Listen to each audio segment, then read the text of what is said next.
And now it's time for everybody's favorite recovery show, the Take 12 Recovery Radio Show, The Great Reality.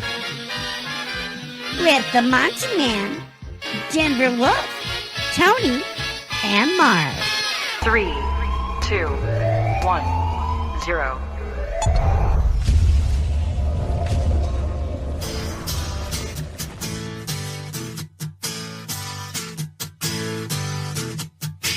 Hey, you!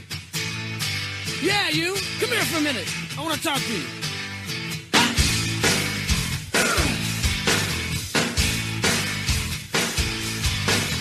Mama says your brain dead, bang your head against the wall.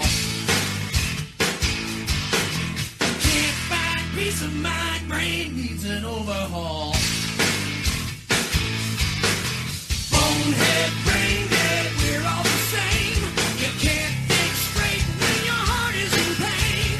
Turn around, hit the ground, time to lay your burden down. The views expressed on this broadcast of the Take 12 Recovery Radio Show are those of the co-host and guest and do not necessarily reflect those of our affiliates. The topics and opinions on today's show should not be considered as medical, psychological, or professional advice. Take 12 Radio is not affiliated with any particular 12-step fellowship. And now, here's your host, The man, the myth, the legend. the Monty'man. I'm telling you the truth, man, I ain't gonna lie to you.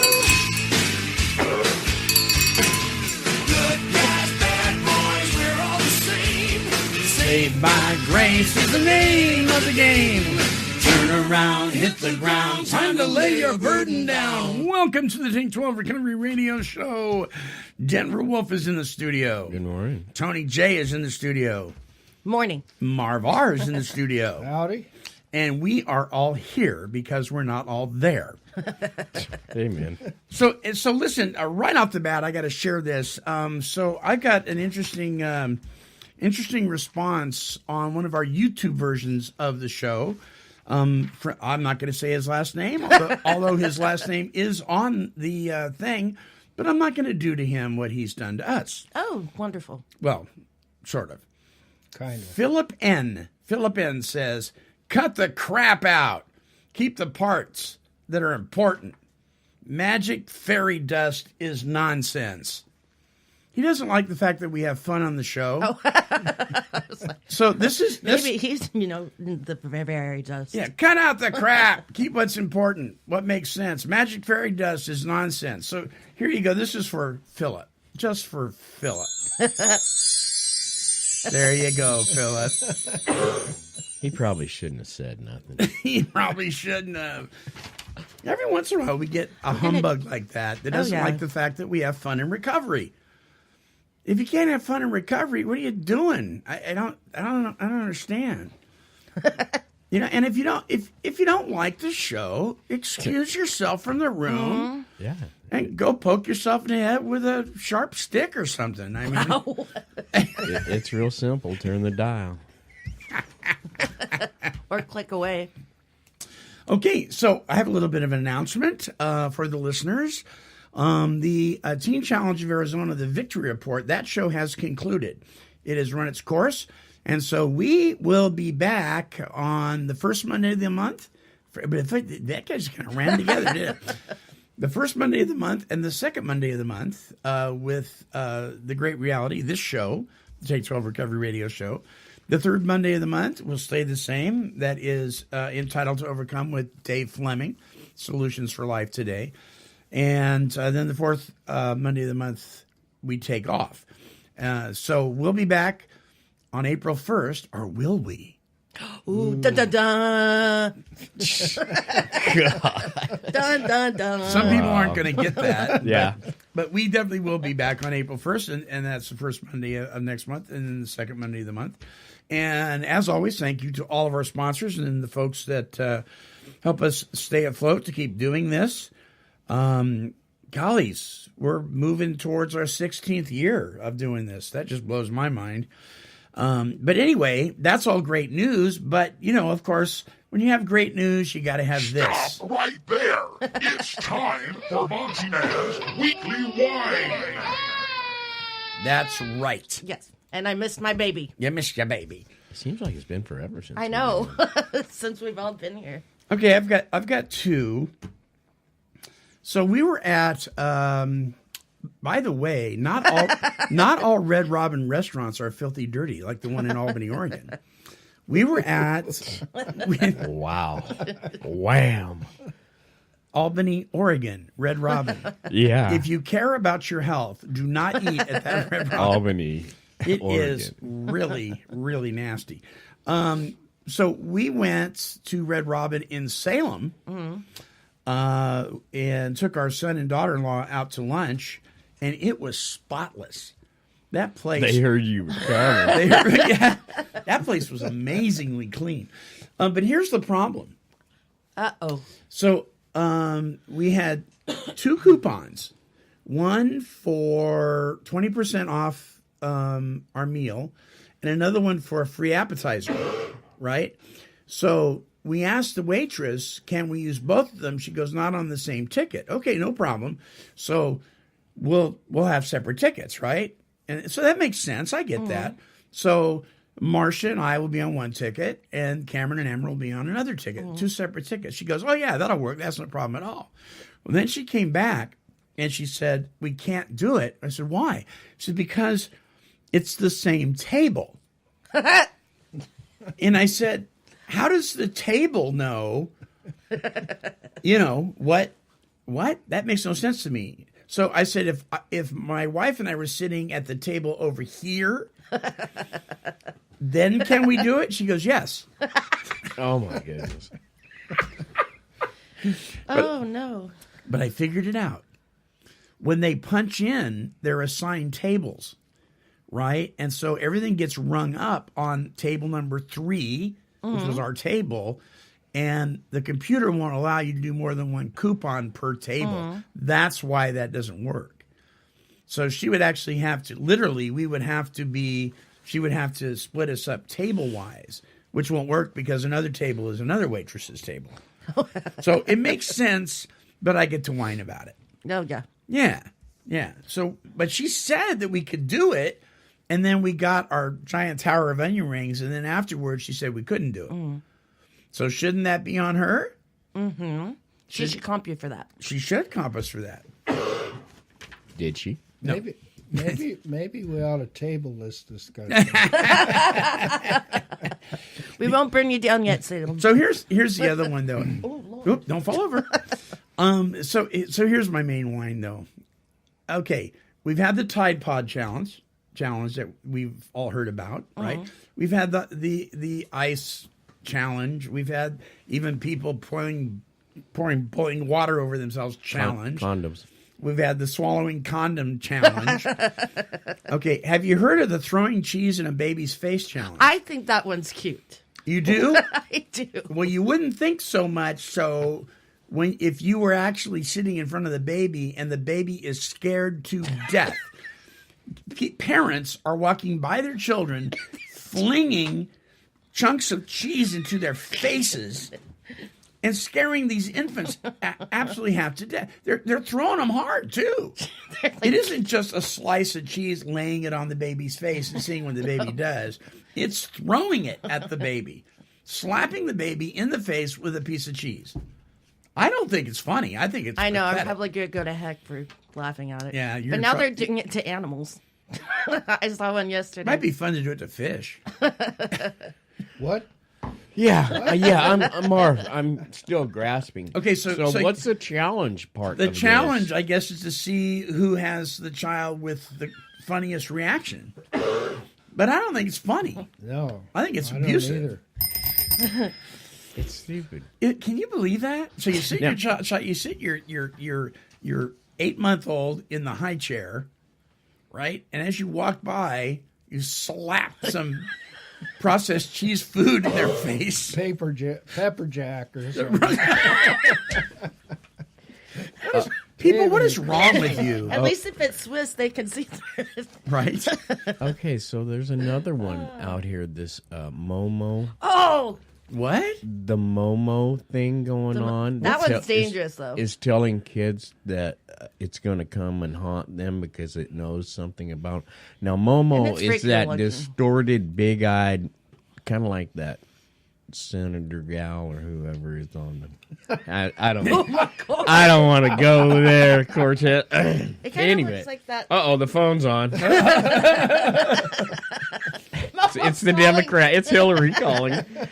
But anyways, Momo is this distorted figure on That is Facebook freaky. that her eyes are buggy and her mouth's weird. You've seen Yeah, it. yeah. Where Yeah. they alter the picture. Yeah. So now I guess on YouTube they have videos of this creature or distorted female challenging kids to do harm to themselves, or she's going to come and haunt them. Yeah, I heard something. What? Yeah. Yeah, and it's in the Peppa Pig video.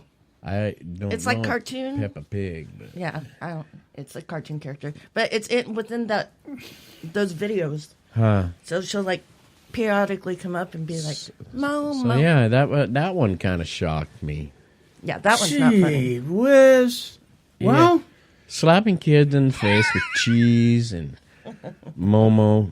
We're out of hand. If you want to be an idiot and swallow detergent and condoms and Condom one. and pour boiling water over yourself, that's one thing. But when you start abusing, innocent children, Children of the cheese. children of the cheese, children of the corn, part 2, children of the cheese. Anyway, Dairy edition. all right. Yeah, something's gone seriously wrong. That went sideways. That was like a month's worth of one-liners for Yeah. you, or 2 months worth. We need recovery more than ever, don't we? Yeah. I mean, okay, so we can't go without a weekly win. That's right. It's time for the Monty'man's weekly win right here on Take 12 Recovery Radio.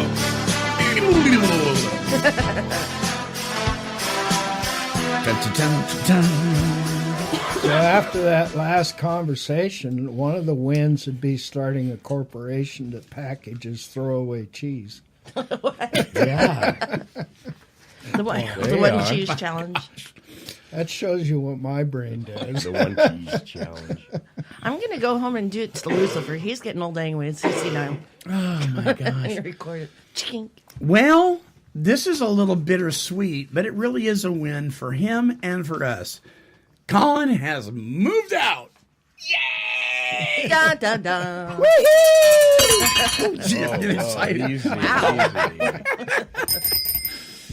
Our youngest son, our 21-year-old, has moved into his own apartment.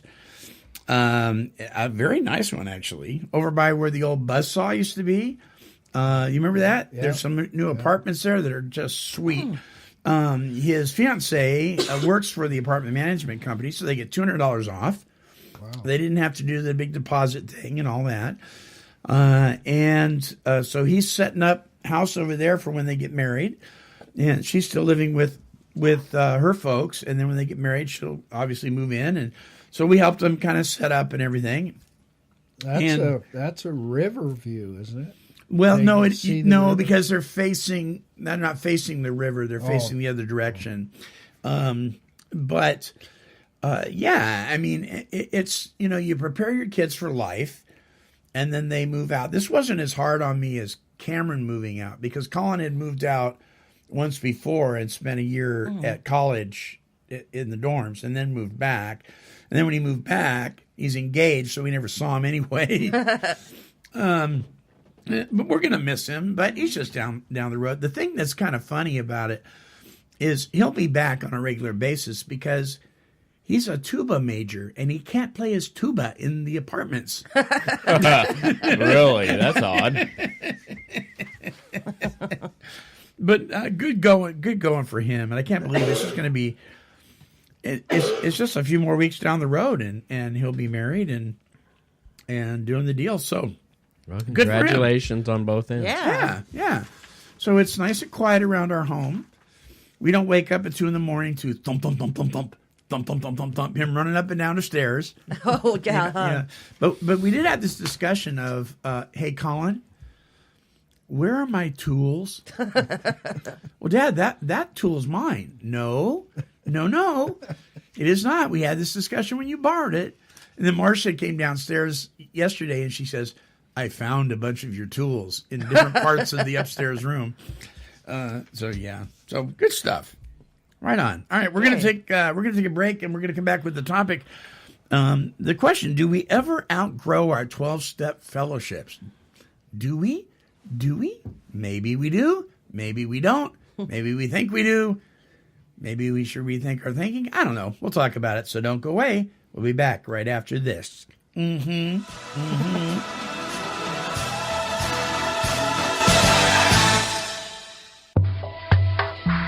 During a rally in the evening of July 1958, dozens of gang members from the streets of New York City came forward to turn their will and their lives over to Jesus Christ, including Nicky Cruz from the street gang, the Mau Mau's.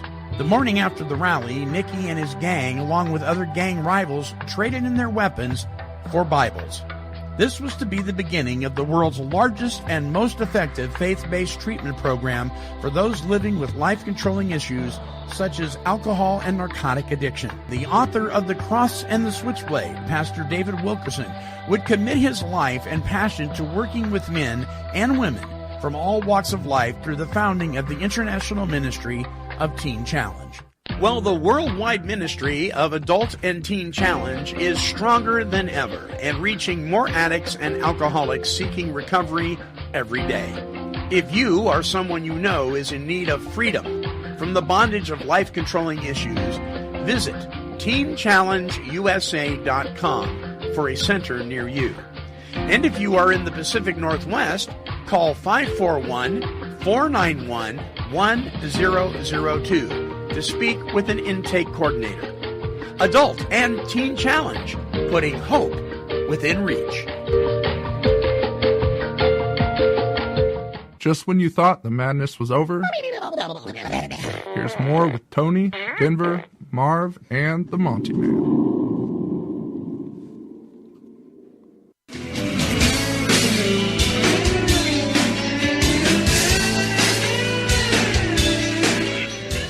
Well, welcome back to the show, The Great Reality, a production of Take 12 Recovery Radio. Next Monday on the show, with entitled To Overcome with Dave Fleming, we have the author Linda Rose. I think I'm pronouncing that correctly. The Weight of a Feather is her book, A Mother's Journey Through the Opiate Addiction Crisis. She's going to be the guest on Entitled to Overcome. That'll be next Monday, and that'll be posted by 2 p.m. next Monday, Pacific Standard Time. Is she in the studio? No, she'll be on the phone. Dave will be in the studio, he and I, and we're going to connect with her on the phone. It's an easy read, as you can see. I have the book in my hand. But it's very moving, and it's, moving through this opiate crisis with a child that, well, it's just kind of earth-shattering, but it's a very, very powerful book, and her son is doing well and in recovery, and he's a college guy and all that kind of stuff, but it wasn't always that way. So we're going to be talking to her, The Weight of a Feather, if you want to look it up on Amazon. All right, this week's topic: do we ever outgrow our 12-step fellowships? And I don't know. I suppose it's a matter of perception. Do we? And if we do, does that mean we graduate from attending? I don't know. So let me read just a couple of comments that were posted on social media. Donald Roberts said, "Yielding to the Spirit for real. What does that really mean to you?" And I'm like, I'm not sure what he meant by that, but I'm thinking he was saying, well, what is the Spirit of God telling you to do? Mm-hmm. Before you exit stage left, maybe you ought to check it out with God. Bobby Z says, yes, the day I took step 3, and then he put LOL. So I'm not sure with that one. David K said, I gave up the big book for the Bible. Read Romans 7 and 8. and more now I understand what was going on. I no longer call sin a disease. Well, David, I don't know if I want to go there or not, but Let's go there. Okay, let's go there.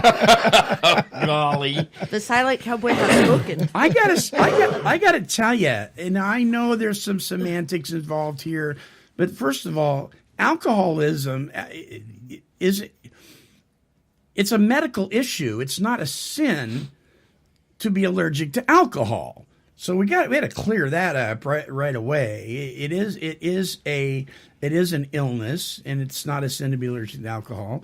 So I got to clear that up right away. But I gave up the big book for the Bible. I don't know. I think they go hand in hand myself. Why do you have to give up one for the other? Marv, you want to chime in? No, I agree with you, Monty. The principles that are set out in that big book, Yeah. where do they come from? From the Bible. From the Bible. So Right. it's all intertwined and interwoven together, in my humble opinion. Yeah. And I teach out at the Adult and Teen Challenge Center. I take material out of the big book and I use it with Scripture because they mesh very, very well. They kind of put it in layman's terms. Guys can kind of understand it. I don't know. When people say that, like it's almost like I've abandoned my roots and I'm going to, kind of turn my back on it, and I'm better than that now or something. I don't know. It's kind of the feeling I get. It's kind of icky. What do you guys think about that? Chime in. Well, I mean, I think they do go hand in hand because that's how I'm on my journey right now. Right. I am in my program, and now I'm like I found Jesus basically, and it goes. You can't have one without the other. I don't think. Okay. Denver, what do you think?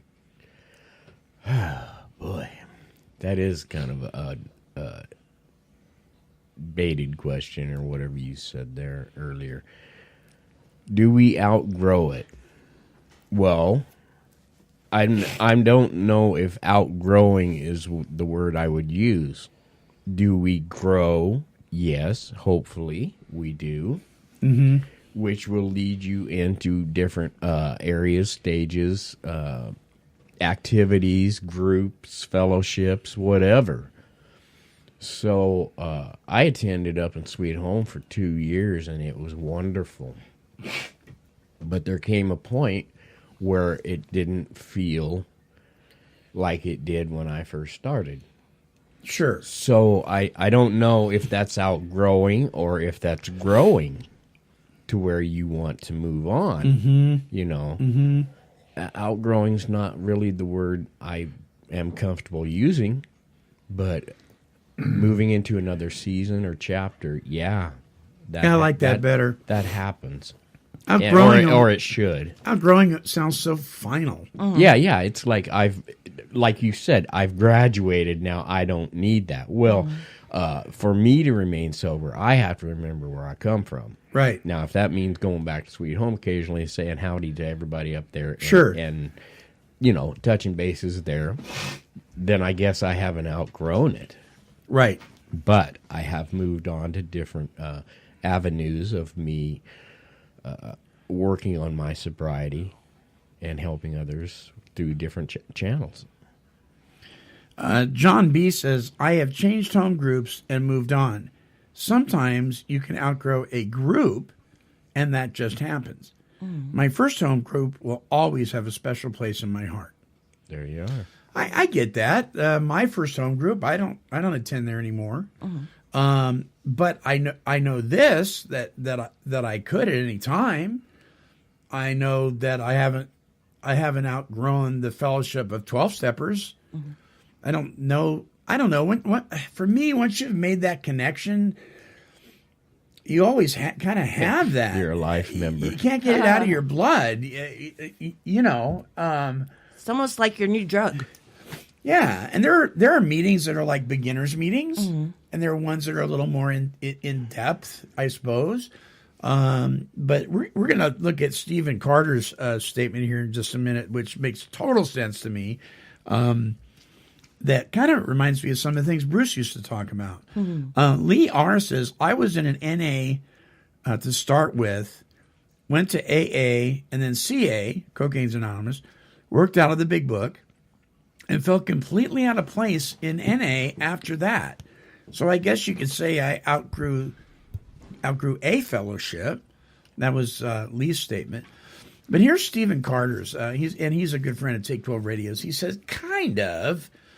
Then he goes on to explain, there are so many people who keep saying all this God stuff bothers them. So they make the home group their higher power. So they are still in spiritual kindergarten, which is fine. I agree. That's fine. And it's an opportunity to come alongside them and befriend them and help guide them to the Lord, which is a good thing, such as service work, etc. And yet, I want to stay in the group because I can maybe help people in their spiritual walk. So I stay for that reason.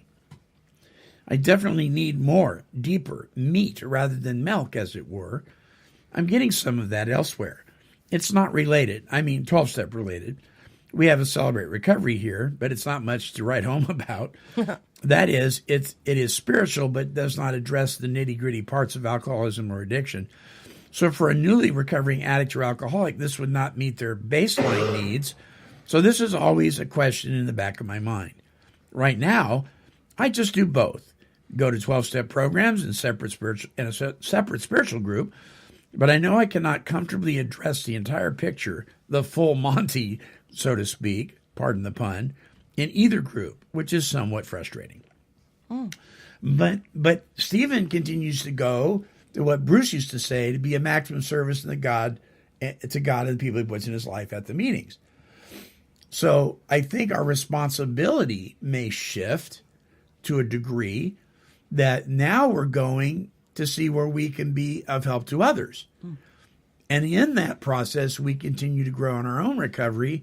And may I just say, no matter how long you've been attending your 12-step fellowship, if you ever come to a place where you're no longer teachable and you think you got it all, you probably need the meeting more than ever. What do you think, Marv? I think that if you can put your philosophy in a nutshell, you probably ought to leave it there. That's what we're talking about. We're kind of talking about going to meetings, no matter what they are. Sure. And you come to a point where you're saying, "Oh, I don't need this anymore." Right. And the way I look at it is a little different and some of the old timers have kind of taught me this. That, the bloom of being sober is gone. I don't have that, I haven't had to have a drink today. Right. And, I'm sober and I'm so grateful and all that. But what I do have that hasn't changed a whole lot is a thinking problem. And the reason I go to meetings is I realize I have a thinking problem. Gotcha. And I need to, no matter how I feel, I need to go. And that's what I do. Yeah. And that kind of philosophy is everlasting, ever growing. It doesn't stagnate if I can keep my attitude in the right place. Sure. And I agree with you. And I think... Which I have a hard time doing, by the way. Yeah. Well, the Apostle Paul talks about dying to ourselves daily, hitting the reset button every day. So people that totally leave their fellowship, whatever it is, whatever recovery fellowship, whether it's Alcoholics Victorious, Celebrate Recovery, AA, NA, who just leave it all behind and they never return because they've reached a certain place, a plateau or whatever. I'm like, do you stop going to church? Do you stop going to synagogue? Do you stop... I mean, do you abandon the fellowship? I mean, there's that part in the Bible that says, do not forsake the assembly of the believers. Well, that could be applied in your recovery fellowship, too. because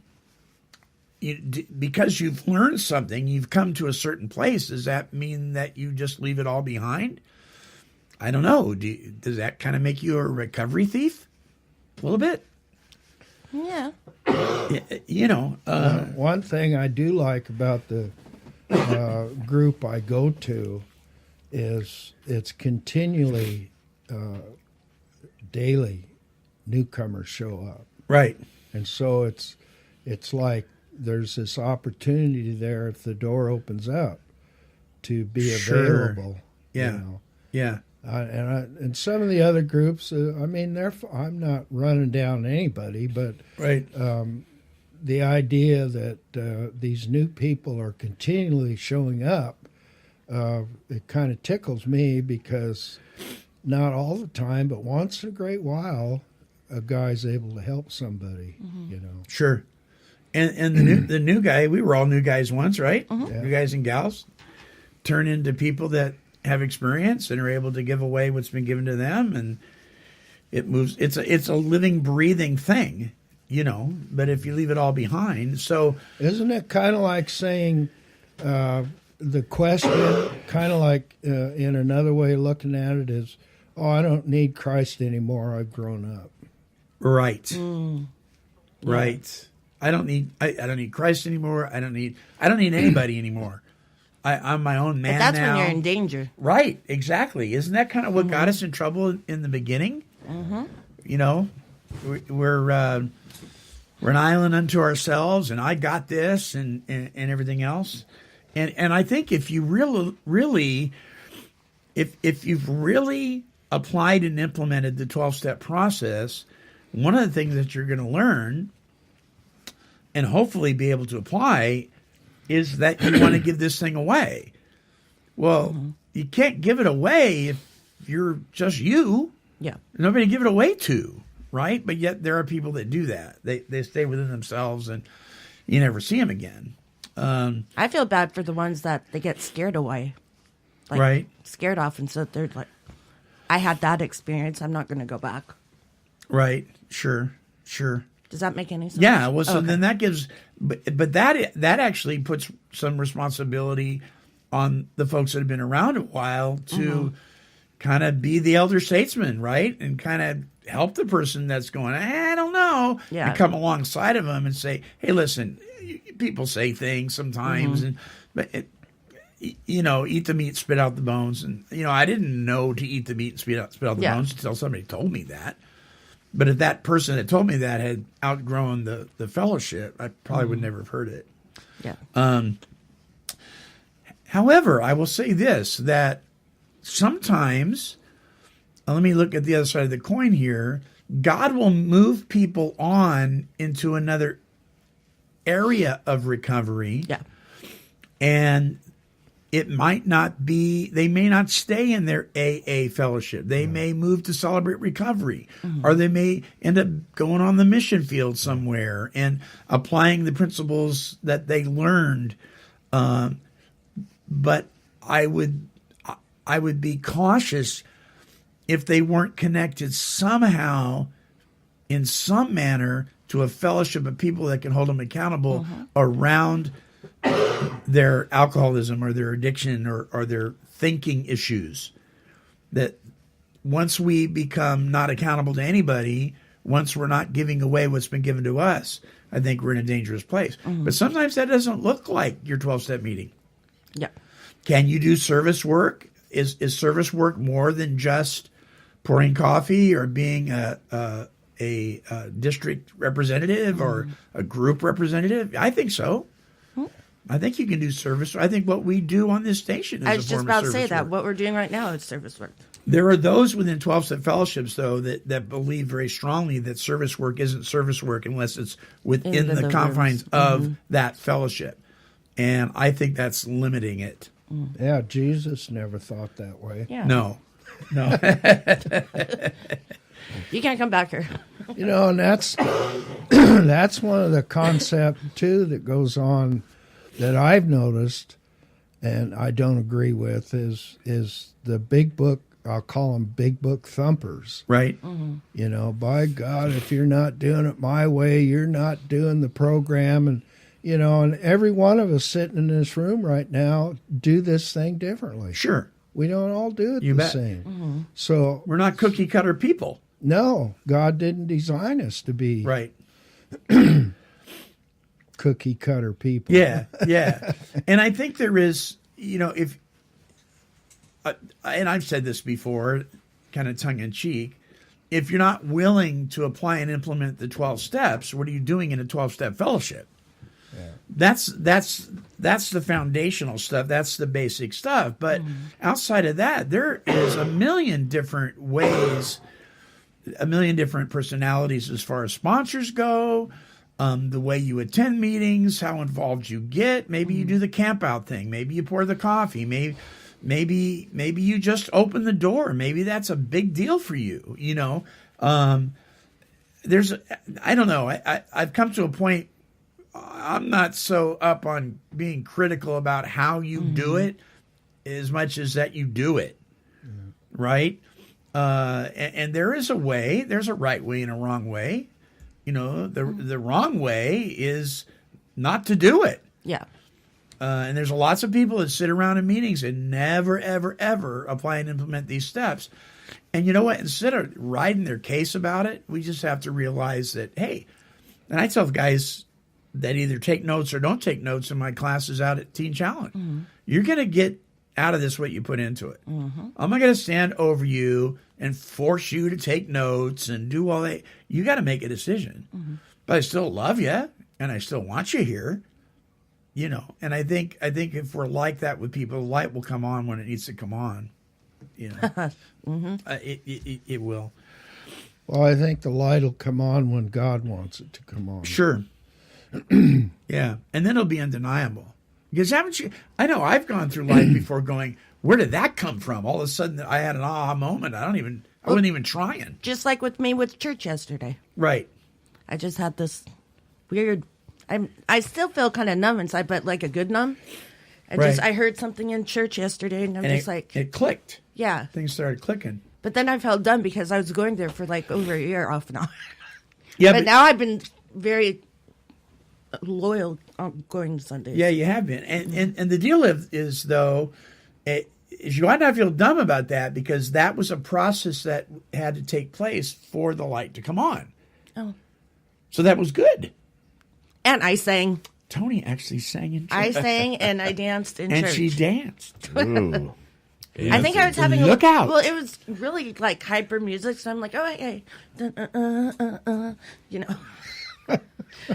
So I think everybody was looking at me because I was like jamming out. You to guys church. don't get the full effect here, all right? I'm not quite sure about the hand thing yet. That's kind of weird. I'm still learning about the hand thing. Right. Yeah. You know, here's another thing. If you think that you've outgrown your 12-step fellowship, now we're talking about people. Obviously, you can't outgrow something that you haven't been in, right? So we're talking to people that have had a legitimate relational experience with their 12-step fellowship.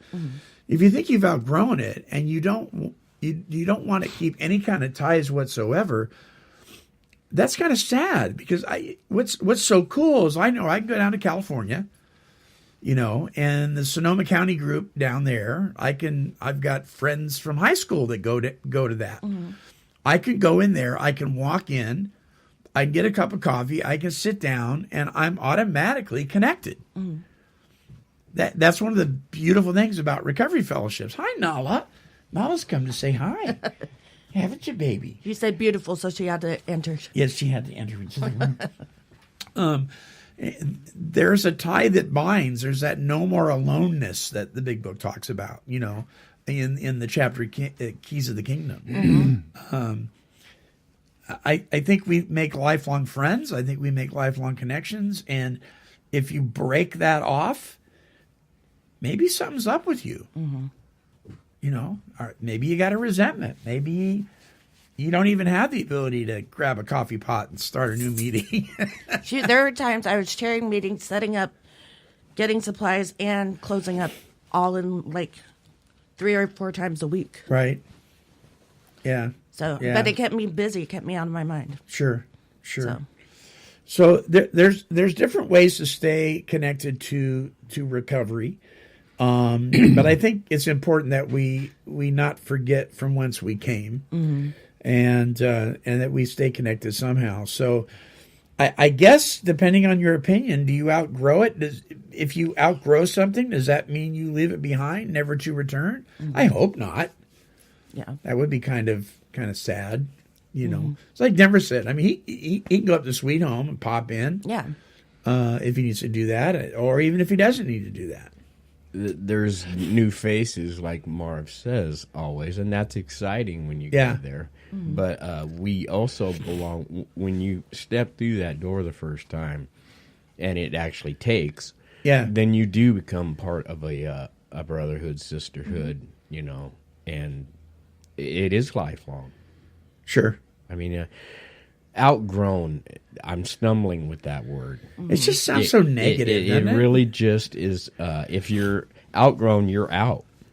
Ooh. You know? So, because, and are you growing? Yeah, and the other end of that is the outgrowing. Well, yeah, you're still growing. So you're not out of anything. You've just moved on to a different chapter or season. And sure. It's good to go back and revisit, like I said, for me to remember where it all started. Because it did have a beginning. Yeah. A thought just occurred to me. Let's see, how do I put this? Isn't it possible, though, to keep going to meetings, but yet you've outgrown it and you become what they call a bleeding deacon? Sure, you betcha. And then you're not helpful anymore. Kind of a hindrance. Yeah. I'm wondering if that isn't where that originally came from anyway. Yeah. Yeah. You mean the statement outgrown? No, You just- bleeding Bleeding deacon. deacon. Bleeding deacon. Bleeding deacon, yeah. What does that mean? Sorry. Go ahead, Marv.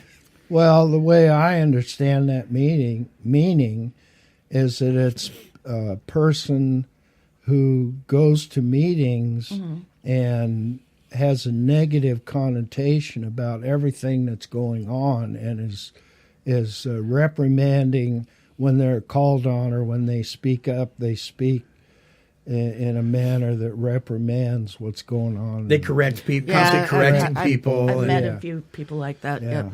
And so Yeah. that's what I kind of thought. But Yeah, and that makes sense now. I just never heard that. So I think what they do is I think they come to a place where they think they've arrived, and instead of moving on, they stay put. They're not growing. And they're not growing.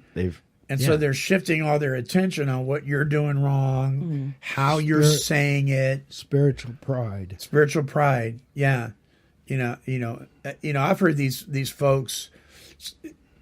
Most of the time, I haven't heard too many of them interrupt people, but when it's their time to share, they're going to point out what you did wrong. Oh, yeah. You know, I'm thinking of one guy in my head right now, and I'm thinking that the whole group knows when he's there. Yeah, we're going to get chewed out at some point in this meeting, because they know as soon as he opens his mouth, he's going to start. He's going to start criticizing everybody. And what does that do to the new guy? Intimidates them. Oh yeah, because it scares them to death. They don't want to open their mouth, because when you're new, you don't know the lingo, right? Yeah. There's been a couple I never went back to due to that. Right? Yeah. Right. It like belittles them. Sure. So whatever happened to coming alongside somebody later or outside of the meeting and gently guiding them and helping to teach them without being critical and harsh? But some people, that's just kind of how they are, and so we pray for them. Well, there is a place for tough love. Sure. But love is the key word in that. Go ahead. Well, I was just thinking the other day, it's interesting, and I don't want to take up a bunch of time, but it was a relapse situation that went on in the meeting, and I actually, and this is my character defect, but I got mad. I got angry about it, and everybody was kissy, huggy, huggy, mamby-pamby in this person. And I'm watching this, and it was several people doing it, and that's fine. They were showing that, hey, we're glad you're back, but I got angry, and I talked about it. I said, look, my wife died from an overdose. Yeah. And you've been around this meeting for 2 or 3 months, and you're going out and relapse. And I said, I'm glad you're back, but it makes me angry because this thing causes death. Everybody's patting your butt to the grave. Everybody's mamby-pambying you. Yeah.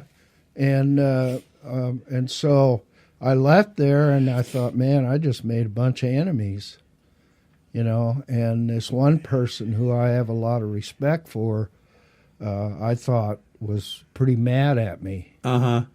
Well, that's the way my thinking is, and come to find out, this person thought I was right on the money. Yeah, because I said, hey, you going to slap me upside the head? And they said, no, you were right on the money. Yeah. And so, there is this tough love thing, and it sounds crude and rude to some people and stuff, but it's the truth. People die from this thing. Right. And we can coddle them right to the grave. Yeah. We can. And there's a time for some hugs. Mm-hmm. There's a time for welcome back. And we're really glad you're here. But to say, it's okay, it's not okay. Yeah. It is not okay. Relapse is never, ever, ever, ever a part of recovery until it happens. And then it can be. Mm-hmm. But this whole idea that, well, it's just part of the recovery process. Well, if it happens, it can be a part of the recovery process, but it doesn't have to be that way. And it's a cop-out. We're licensing people to go out and experiment. We even tell them that sometimes. Why don't you go out and try some more drinking? Really? Yeah, Now, I never agreed with that statement. Because depending on where you are in your life, maybe you're this far away from suicide. Somebody tells you that. And we'll love you back. We'll love you till you can love yourself. It's okay. It's like, no, it's not okay. Yeah. It's not okay. But, I'm reminded of that phrase, praise publicly, correct privately. So if you're doing that, if you're being lovey-dovey, mamsy-pamsy, you better be willing also to go up to the person privately and say, all right, now what are you going to do now? Mm-hmm. What's the game plan here?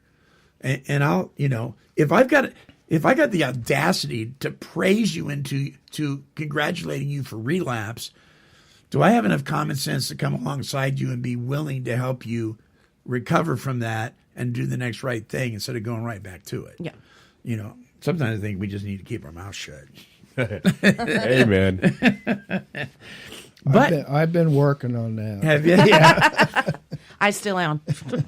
But here's the deal.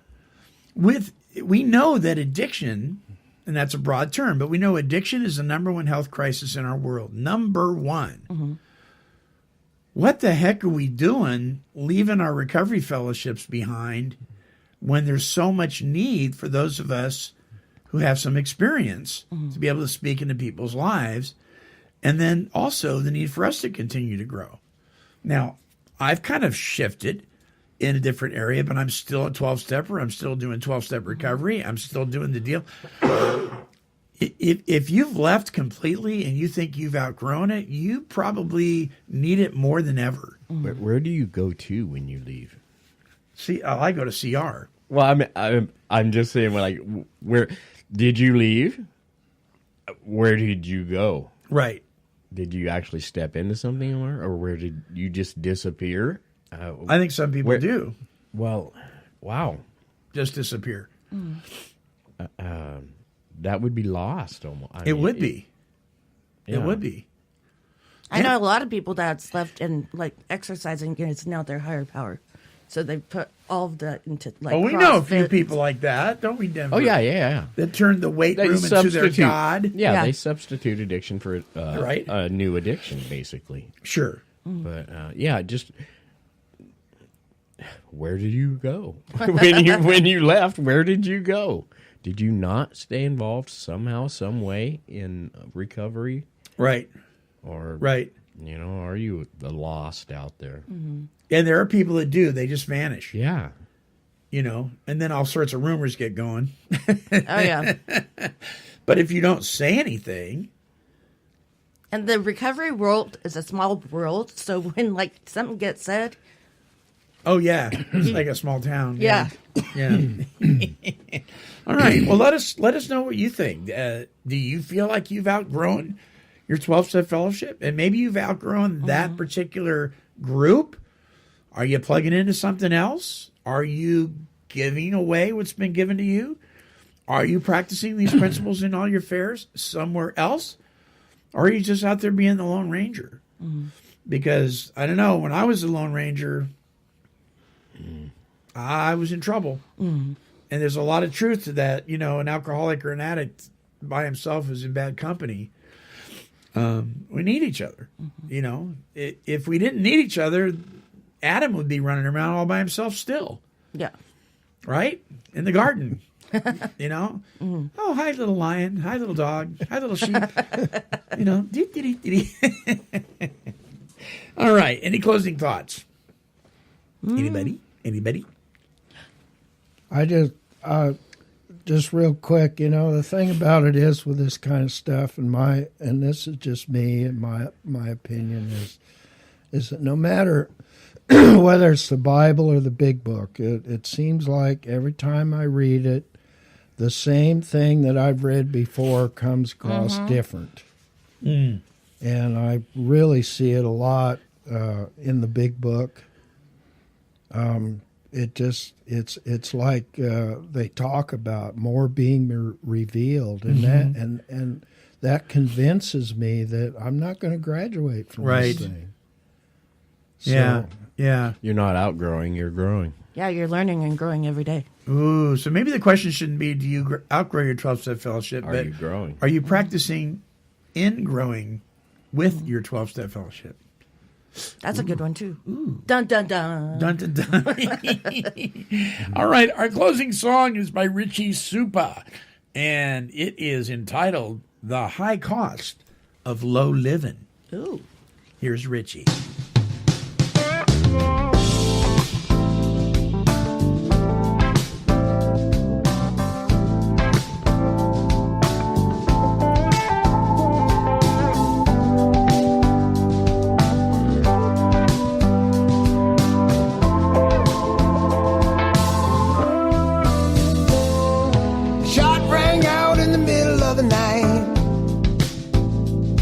There's another deal again. Another reputation ended. Another youth that's been misled. And he lived so hard and he died so fast. A disciple of the street. Yeah, he put his faith in the dealer's hands. Till finally he got beat. It's the high cost, low living. The high cost of low living. The high cost of low living. Now getting high is a wicked game. And it's waiting to take you down. While you're all strung out on a cocaine run, on the dead end side of town, and you just can't quit and walk away, 'cause the dope just takes your will. And what keeps you coming back again? You can't feel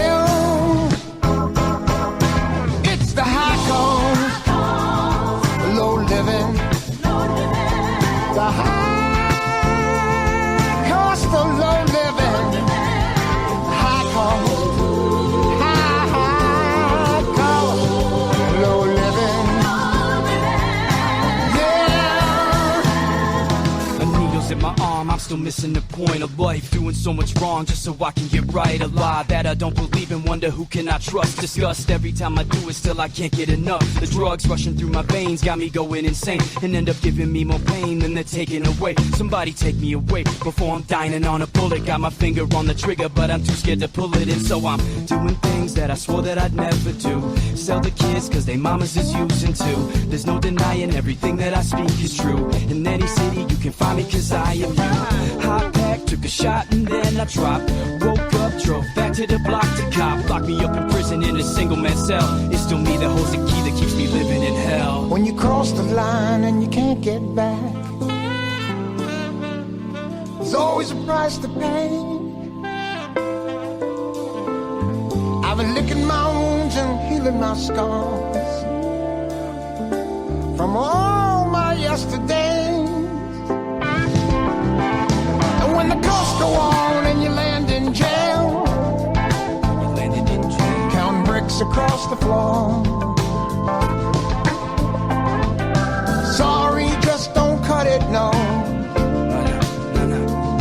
When they slam and bar the door, oh, it's the high call, low living, the high cost of low living, the high cost of low living.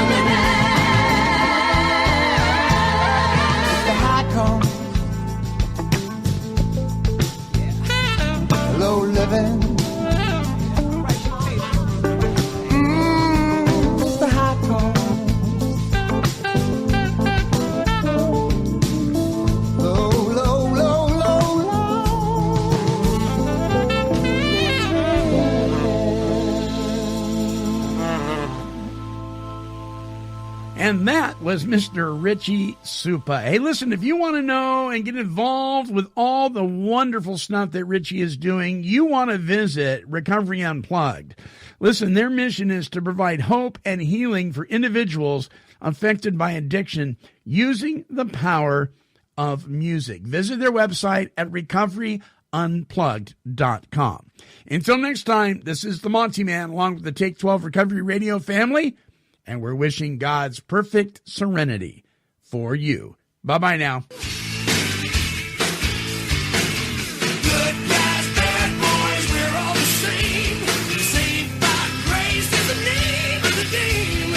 Turn around, hit the ground, time to lay a burden down. This has been a broadcast of KHLT Recovery Broadcasting. 'Cause she's a super cat, she's super kitty, meow. Here, kitty, kitty, kitty, kitty.